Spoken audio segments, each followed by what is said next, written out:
বিসমিল্লাহির রহমানির রহিম। আপনাদের অনেকের মনে থাকার কথা,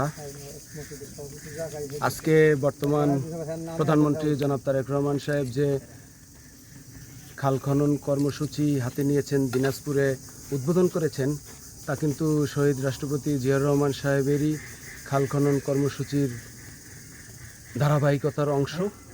এবং শহীদ প্রেসিডেন্ট জিয়াউর রহমান সাহেব যে যুগান্তকারী পদক্ষেপ নিয়েছেন বাংলাদেশকে উন্নত সমৃদ্ধ করার জন্য, সেই ধারাবাহিকতায় খাল খনন কর্মসূচিতে 1979 সালে 6 ফেব্রুয়ারি তিনি মদনপুরা মাধ্যমিক বিদ্যালয় মাঠে হেলিকপ্টারে নেমেছিলেন।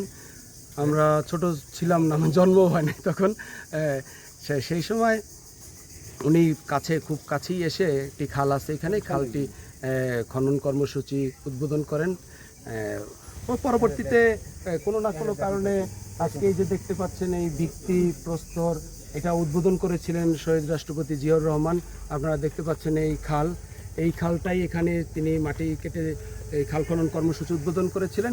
কোনো না কোনো কারণে হয়তো আমাদের কোনো উদাসীনতা বা দায়িত্বশীলতার হয়তো কোনো অভাব ছিল, ত্রুটি ছিল, যে কারণে আমরা সংরক্ষণ করতে পারিনি। কারণ তার মতো একজন মানুষ শহীদ রাষ্ট্রপতি জিয়াউর রহমান সাহেব বাউফলে পদধূলি দিয়েছেন, এটা অবশ্যই আমাদের জন্য একটি গর্বের, অহংকারের বিষয়।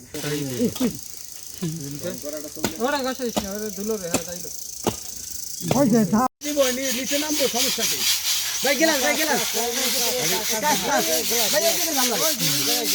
ঈদের পরে প্যাকেজ করে মাই দিন তুমি মানে রোজার মধ্যে তোমার উদ্যোগ আমি মনে করো মুখ না